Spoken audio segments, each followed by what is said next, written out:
kauturan siningatihon ginaagda ko kamo upod sa akon sa pagpamalandong sang pulong sa Dios ngini makita sa Exodus kapitulo 12 alin sa 5 pakadto sa 8. Kag ang pulong sa Dios naghambal sing subong sini kinahanglan ang kordero o kon kanding wala sing depekto.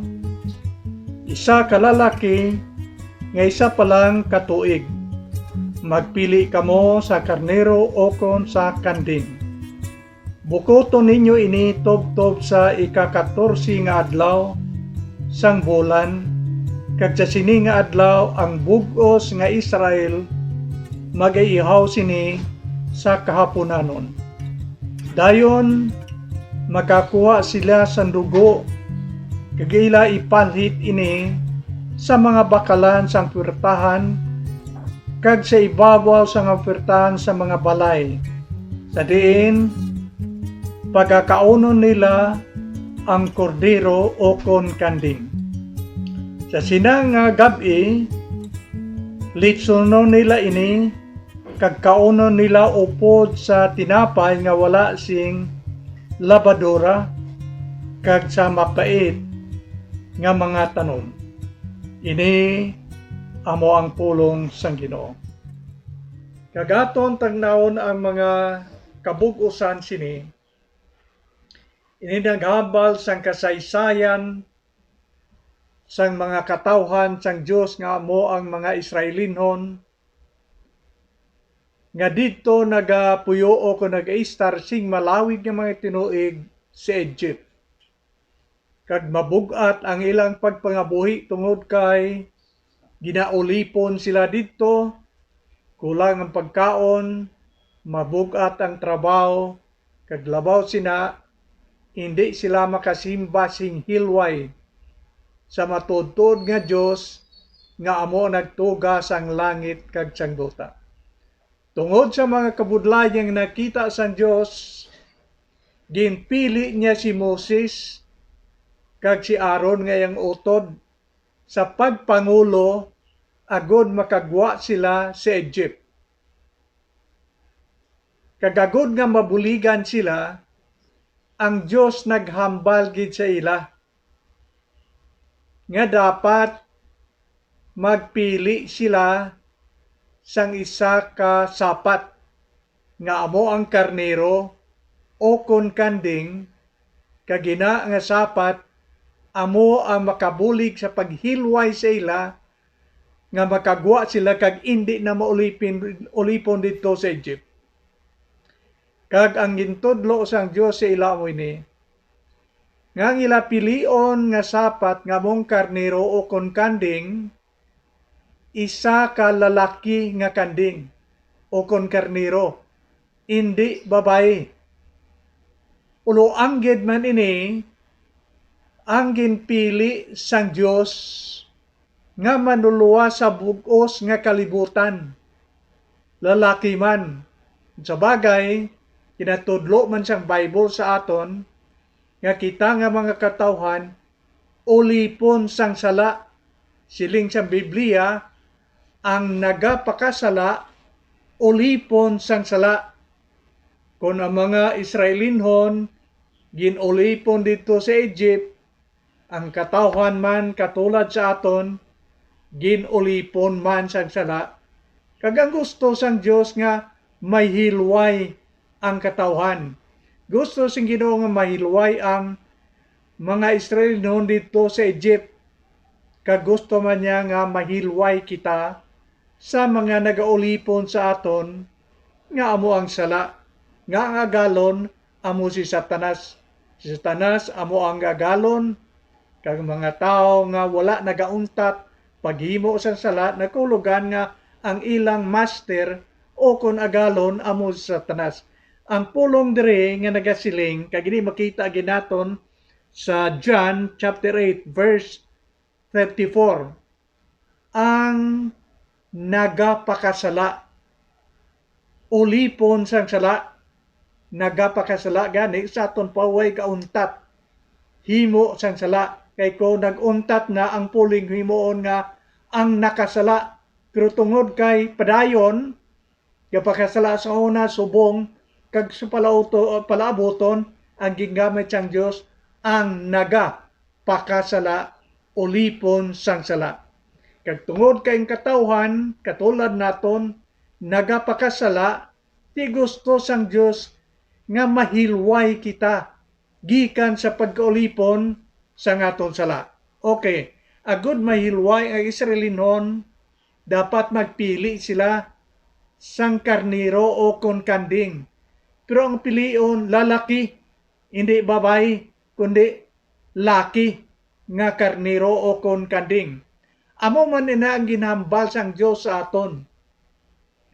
Ang ginhambal niya ang makaluwat sa aton gikan sa pagkaulipon sang sala, lalaking manluluwas, hindi babae, hindi babae.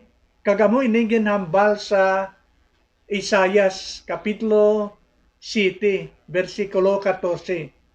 Siling sa ni Isayas nga propita, ang Dios magahatag sa inyo sing tanda. Yari karon ang babay nga dalaga nga ulay, magabata sang isa ka lalaki. Kag iyang ngalan pagatawgon Emmanuel, nga kun sa aton pa ang Dios kaupod naton. So may tanda diri. Una nga tanda agod mabalaan gid naton kung sino ang aton manluwas, amo nga ang bata nagalin sa isa ka ulay nga dalaga. Hindi lamang dalaga kay may dalaga man iya nga hindi ulay. Birhin nga dalaga. Kag ang iya ibunag bata nga laki, so may duha ka sahin diri nga aton patinan. Ang manuluwas nga ginhatag sa Dios gali sa aton, isa ka lalaki nga naghalin sa birhin o kon ulay. Kung wala gani naghalin sa isa ka babae nga ulay, hindi na siya manuluwas, naglisa ina sa plano sang Ginoo. Kag natuman ini sa New Testament, si Gabriel nga anghel sang Dios, ginsugo sang Dios nga magkadto sa isa ka babae. Ina nga babae ulay. Sino ina nga babae? Si Virgin Mary. Si Mary gintamyaw sang anghel. Sinya magkalipay ka, nakibot pa si Mary. Ginpili ikaw sang Dios, pagi sa imo mataw ang isa ka bata nga lalaki nga pagatawgon iya ngalan ni Jesus, kay siya ang magaluwas siya mga katawhan sa kalibutan. Parehas ang ginhambal ni Isayas sa wala pa mataw si Kristo, amo man ang ginhambal sa anghel kay Mary, the human mother of Jesus Christ, nga siya magabusong sang isa ka lalaki, isa ka babae nga wala matandog sang lalaki, magabusong sang bata nga lalaki nga manuluwas nga amo si Kristo.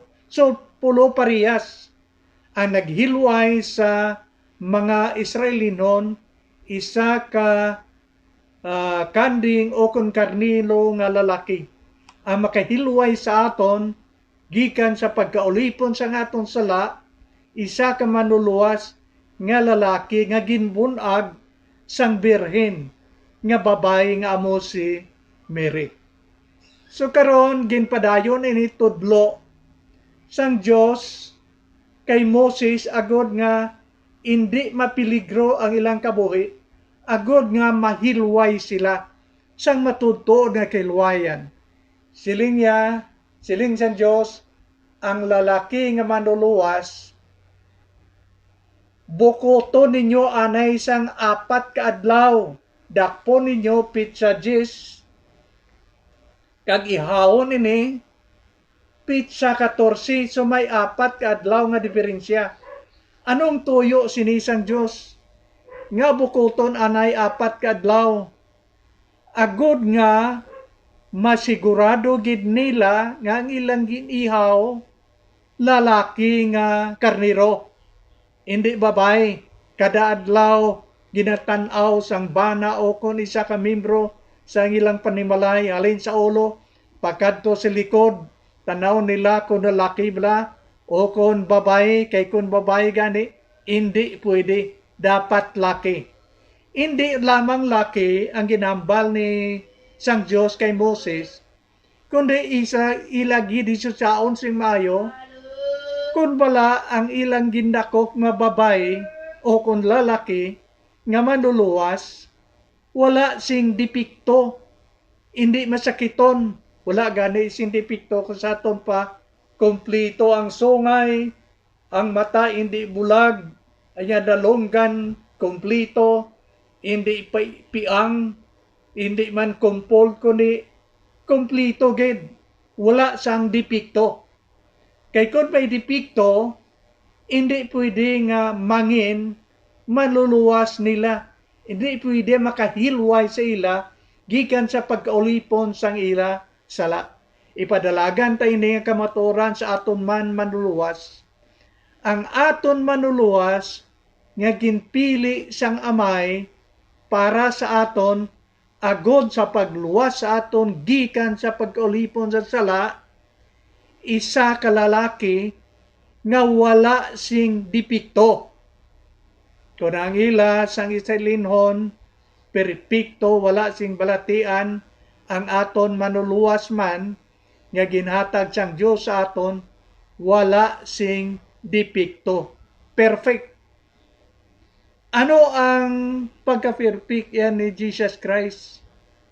Si Kristo, perfecto nga manluluwas, kay wala siya sang sala.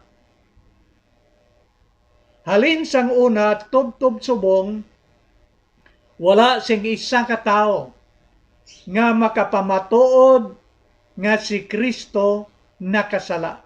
Perfecto siya, hindi siya mangin qualified nga aton manluluwas kung may sala siya.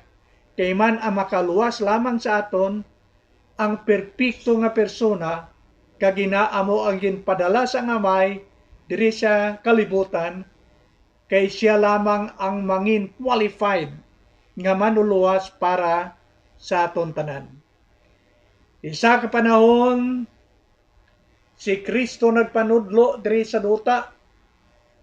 May mga tao nga wala nagatuo sa iya, wala nagapati sang iya ginatudlo. Nagtindog si Kristo sa tubangan nila, kag nagsiling, nga hindi ka mo magpati magtuo sa akon. Sino bala ang makapamatuod sa inyo nga ako may sala? Kung ang iban gani nga mga tao magkadto kag maghambal sa inyo, nagapati kamo. Ako gani nga naghambal sa inyo sa gusto, wala kamo nagapati. So gin-challenge sila ni Kristo kung sino ang isa sa ila nga makapamatuod nga may sala. Nga matuoran si Kristo iya wala makasala. Kagamo na ang ginasiling sang balaan nga kasulatan nga na-record sa Hebro Kapitulo 4 versikulo 15. Kabalo ka anong siling sang Hebros? Siling niya, si Kristo parehas man sa aton nga gintintar ni Satanas. Ang tao ginatintar ni Satanas, si Kristo gintintar man. Sa record makita naton ina sa Mateo Kapitulo 4 nga si Kristo gintintar man ni Satanas. Unyan niyang siling, kung anak ikaw sang Dios, himoaning tinapay nga, himoaning bato nga tinapay. Tigintintar siya, pero wala siya ayan nagpatintar. Si Kristo, katulad man sa aton, nga gintintar, pero wala siya makasala. Wala siya nahulog sa sala, sa tentasyon. Wala siya isa ka persona nga perpekto, wala sing depekto, kabangdanan nga siya nangin qualified nga manluluwas sa aton. Pulo parehas sang karnero sang mga Israelinon nga ila ginpili, wala sing depekto, di balatianon, kompleto tanan. So ang dagway pulo parehas. Kung ipaanggid naton, pulo parehas may similarities sa ilang manluluwas o kung sang nagluwas sa ila kag sa aton man manluluwas subong. Kagin padayon ini pagtudlo ni Moses sa ila agod nga makumplito ang ilang kahiluwayan nga hindi na sila maulipon.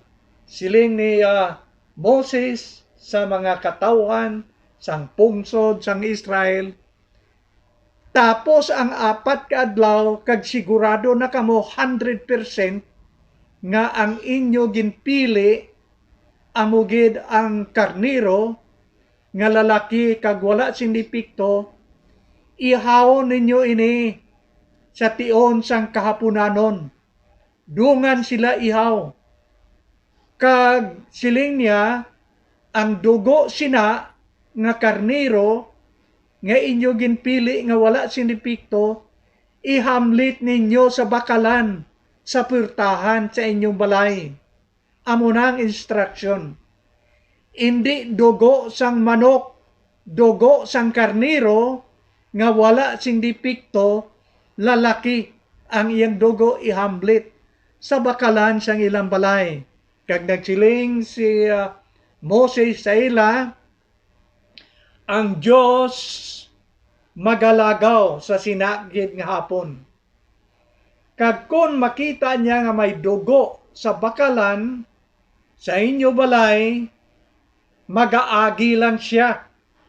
Pero kung wala gani sang dugo nga nahamblit sa bakalan, peligroso ang kamagulangan nga lalaki nga ilang bata. Kaya ang siling sang Dios, ang ilang kamagulangan nga bata mapatay.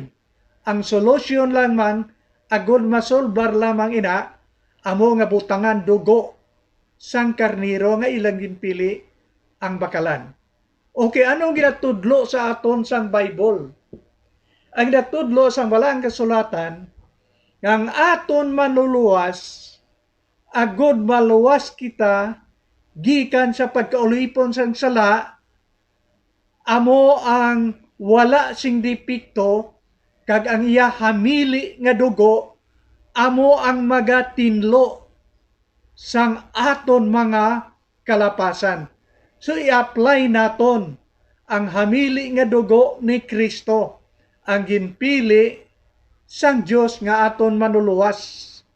Kung ang ila ihaplas dito sa bakalan, aton niya pagtuon naton kag pagbaton kay Ginoong Hesus ang balaan nga espiritu, amo ang maga-apply sang hamili nga dugo ni Kristo sa aton mga kasing-kasing. Kung makita ina sang Dios nga mayara ang hamili nga dugo kay gin tuuhan naton iyang bugtong anak, hindi na peligroso ang aton mga kabuhi. Kay daan ini ginhambal niya sa aton, agud nga matalupanda naton sing mayo, amo gini ni ang ginhambal niya. Kung ituad naton ang aton mga sala, if we are going to confess our sin sa Ginoo, matutom siya. He is righteous and just to forgive us and to clean us from all our unrighteousness. Siling siyang Ginoo, kung aton lang ikumpisar, ituad ang aton mga sala sa iya, siling niya tumano niya ang iya saad. Anong saad niya? Patawaro niya ang tanan naton nga mga kalapasan, kag tinluan niya sa iya hamili nga dugo ang aton mga sala. So may ara nga similarity. Ang ila dapat i-apply ang dugo sa purtahan, ang aton dapat i-apply ang hamili nga dugo ni Kristo over the doorpost sa aton mga tagipusoon, kag ginaamo ang trabaho sang balaan nga espiritu. Kung imo natuuhan kag batonon si Kristo sulod sang imo mga kasing-kasing. Kag may ginpadayon pagid siya dire, kag iniusisaon naton ang pulo parehas. Ang pulo parehas. Sang ila ginpili nga karnero nga nakaluwas sa ila, naghilway sa ila, kagang kinpili man sang Dios nga aton karnero nga mo si Kristo nga aton manuluwas. Siling ni Moses sa ila, ang dugo ihamlit sa bakalan, pero ang iyang unod inyo lutoon, isugban ninyo, hindi laga, kundi isugban ninyo sa kalayo. Kag ang tanan nga membro sang panimalay, dapat magkaon sang unod, sang amo nga karnero. Ang instruction dre, amo ni, at tago naton. Hindi ang tanan nga bata, may isa ka karnero, hindi. Sa isa ka panimalay, isa lang ka karnero ang iyaon. Ang isa man dito ka panimalay, isa man. So kada panimalay, isa ka karnero. Kung pananglitan ang bata sang isa ka panimalay, pulo ka bilog, wala kulugan nga pulo man ka bilog, ilang iyaon, hindi. Kung pulo ka bilog ang bata, isa lang ka karnero para sa ila. Pero ang instruction, ang gintudlo, ang kada isa sa ila magkaon sang unod nga sinugba nga karnero. Isa lang ka karnero, pisa lang sila tanan makaambit sang amo nga karne nga sinugba. Okay. Ang ginhambal man sang Bible sa aton, kagini makita naton sa John chapter 6. Kung basahon na mo halin sa 47 paidalom, si Kristo nagpanudlo sa mga tao. Anong gintudlo niya? Sila ni Kristo sa ila kagamoning mabugat nga leksyon nga ginhatag sang Dios sa ila. Sila ni Kristo, ako amo ang buhi nga tinapay nga naghalin sa langit. Ang magakaon sang akon unod, kag magainom sang akon dugo, makaangkon sang kabuhi nga wala sing katapusan. So mabugat ina nga ilang insindihon, kag mabugat na ina nga aton insindihon subong, pero agud hindi kita mabudlayan, before sina ang mga verses, kung imo si saon, kung may panahon ikaw, imo makita nga nagsiling si Kristo, ang magatuo sa akon, makaangkon sang kabuhi nga wala sing katapusan. Ang gingamit niya nga pulong pagtuo. Ang magtuo sa iya, makaangkon sang kabuhi nga wala sing katapusan. Sang ginpadayon niya na niya hambal, naghambal na siya. Siniya ang magakaon sang akon unod, kag magainom sang akon dugo, may kabuhi nga wala sing katapusan. Parehas ang maangkon, kabuhi nga wala sing katapusan. So therefore, ang interpretasyon sini, amo sini, ang pagkaon gali sang unod, kag pag-inom sang dugo ni Kristo, amo inaang gisiling niya pagtuo. Ang pagtuo, nagahatag sang kabuhi nga wala sing katapusan. Ang pagkaon kag pag-inom, resulta, kabuhi nga wala sing katapusan. Parehas. So ang interpretasyon ginamit ni Kristo, kung ikaw magtuo, kag batonon mo siya, parehas nga ginkaon mo yung unod, kag ininom mo yung dugo. So dito ang instruction, kada isa sa ila dapat magkaon sang unod sang amo nga karnero nga ginsugba. Kay kung hindi, peligroso ang kabuhi. Amo nang matinaw nga instruction. Pero aton iniliwat nga atagon sa aton iya kagalingon, nga mo sini. Ang kaluwasan gali, wala sakupay. Kung ang tatay, kung nanay sa panimalay, naluwas, wala nagkahulugan nga ang tanan niyang kabataan naluwas man ka naluwas na si tatay niya at si nanay niya.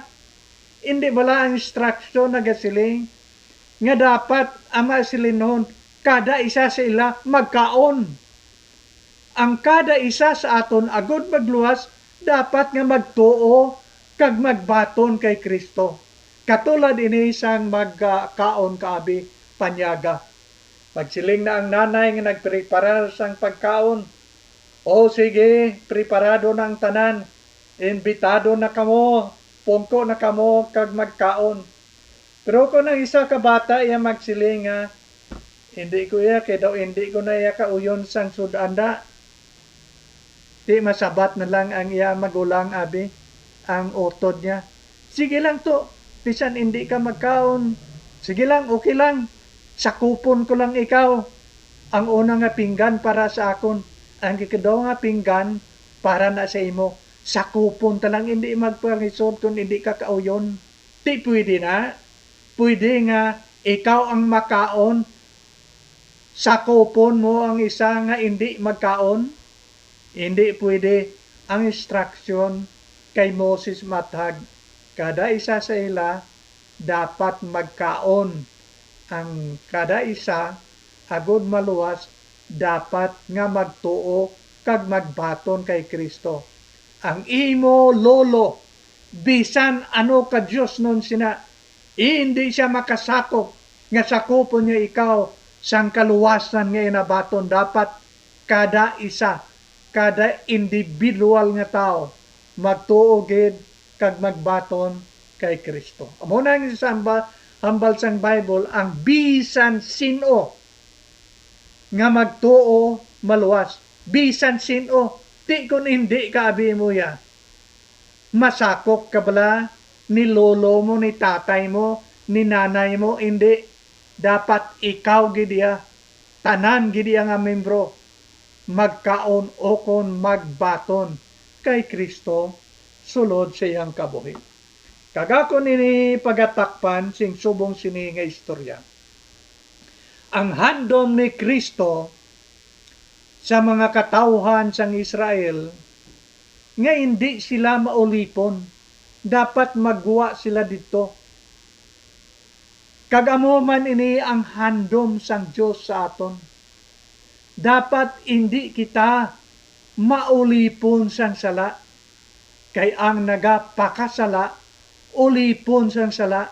Ang plano niya nga mahilway kita, mapatawad kita sang mga kalapasan nga nagaulipon sa aton.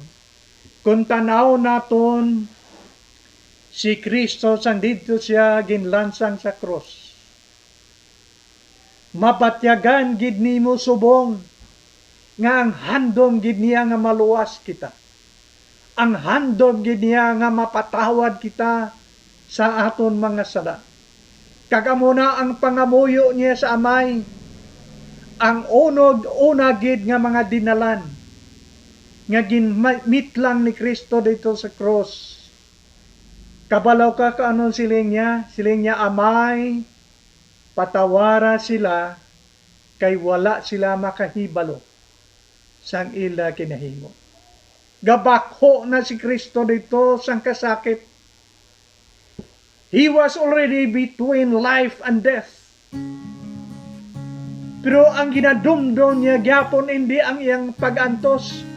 Ang iyang ginadumdum ikaw kag ako nga mapatawad ang aton sala. Wala siya tani nagpangamuyo sina kung hindi inaamo handom niya, kung hindi inaamo ang tuyo niya. Tani naghambal na lang siya, amay silote ina nga mga katawhan kay mapintas ina sila. Wala ang ginadumdum niya ang kapatawaran sang aton mga sala. So gamita ang imong pagtuo subong. Itanaw sa mata sa imong pagtuo inang Kristo nga may dako nga handom nga makalampuas kita sa mga sala nga nagaulipon siya. May dako nga handom nga makaangkon kita sang kasiguruan sang aton kaluwasan. So siningation sa makita naton ang matuod-tuod nga dagway sang istorya halin sa Old Testament down to the New Testament. Iaman ang imong kagalingon.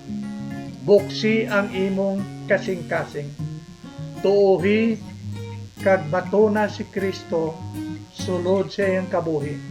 Kay siya may dako nga handom kapatawaraw ng atong sala. Kag may dako siyang handom nga kita magapakig-upod siya sa langit nga ginaman sa tanan nga mga tao nga nagatuo sa iya. Mga utod, badamon salamat. Nagkabay nga ang Diyos magapadayon gid siyang pagpakamayo sa aton mga tabi.